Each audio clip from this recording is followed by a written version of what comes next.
Welcome back to the Big Saturday Show. MSNBC's Chuck Todd, shocking many, calling out the Democratic Party's leadership for being too old.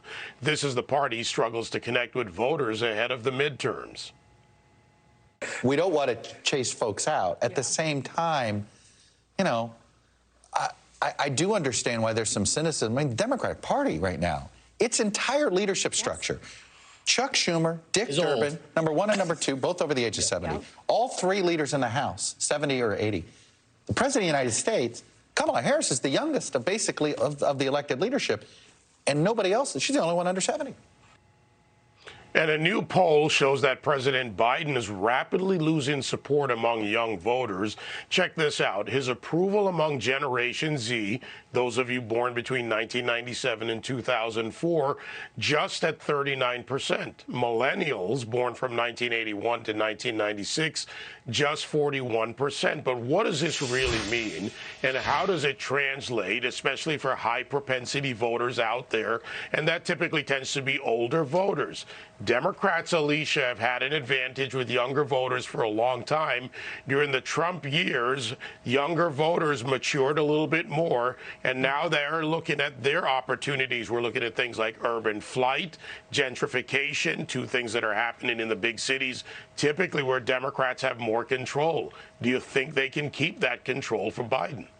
Well, it doesn't look that way if you look at history and where we're headed in the midterms right now. Democrats are looking at a very dire situation come November, regardless of the age situation, which is actually kind of a delicate topic. It's delicate in families, it's delicate among friends and coworkers, but you're talking about the people who are leading the country right now. And both parties actually have an age issue right now. If you take a look at it, not nearly as much as the Democrats do, but, you have, the Senate Minority Leader Mitch McConnell, he's 80. You also have Senator Chuck Grassley, he's 88. Everyone ages a little bit differently, but I found this really interesting in the research that was given to us as we were preparing for this. A YouGov poll from January shows that 58% of Americans think that there should be an age limit for elected officials with a required retirement age at 70. If that happened today, 71% of the U.S. senators that we have currently serving would be out of a job. So, yeah, that's something to think about. By the way, this smile, I love that idea. So we could really cut out a lot of the chaff right away. So, Nicole, on aging, on the part of this, I get it, the delicate conversation, as Alicia says it is. But for the people looking at the political situation in this country, I don't think it's delicate. Matter of fact, it's indelicate. They simply want the old, out-of-touch leadership, and the Republicans should pay close attention to this. But Dianne Feinstein, serious concerns about her cognitive abilities, staffers backing her up, senators and congressmen who fall asleep on the floor daily. There's a reason there's only one camera in the gallery. If anyone went there and looked, they'd see half asleep or fully asleep leaders, and this is a problem.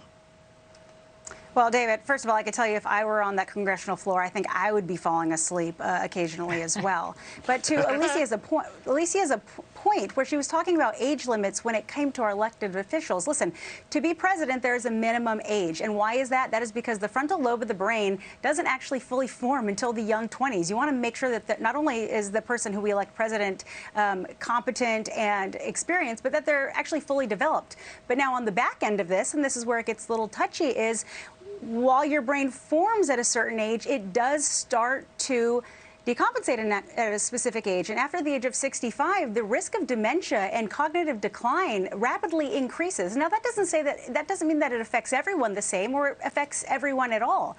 But the point is, you have about 6 million Americans dealing with some form of dementia. Much of it is age-related.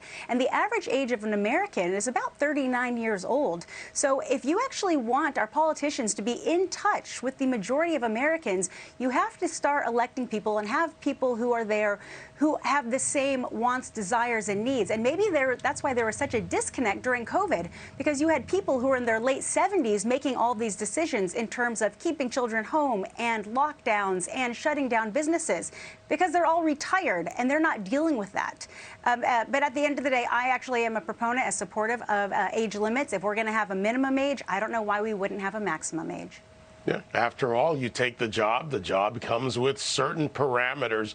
You know, Joe, let's flip this around to a little bit of discomfort for the Republicans. And I say that because the Republicans are counting on Democrats being bad, being out of touch, being too old. And I'm sure they'll run with the Dianne Feinstein stories and other stories as this goes along, including Joe Biden, who not quite sure who he's shaking hands with. But let's be serious about this. If the Republicans don't use this effectively against the Democrats as part of their message, and especially the younger voters, they're missing a group of people, aren't they? Oh, sure. And the polls show that, right? That millennials are fleeing the Democratic Party. And Republicans, again, as rightly pointed out, not exactly a fraternity party over there either, right? So, look, I am with Nicole on this one where age limits probably make sense. Because if you're a commercial airline pilot, for example, right, you're forced to retire at age 65. If you're an air traffic controller, you have to retire at age 56, which I think is a little bit much, but okay. And now we currently have a president who's going to be 80 this year, Speaker of the House who's 81, a vice president who's only in her 50s, as pointed out earlier, but at times she sounds like she's in her 80s in terms of her ability to articulate a coherent thought. So here's the bottom line. Recent ABC News, Washington Post poll just released not too long ago, 54% of Americans don't believe the president of the United States has the mental sharpness for the job. That's where we are at this point. The greatest country in the world, and a majority of our citizens don't think the guy running it is mentally sharp. That's a problem, I think, David.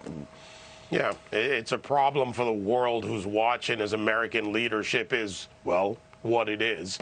I'll talk to you offline about that, Kamala Harris, and Nicole, maybe get your input on development intellectually, because her incompetence shows in her performance on the job.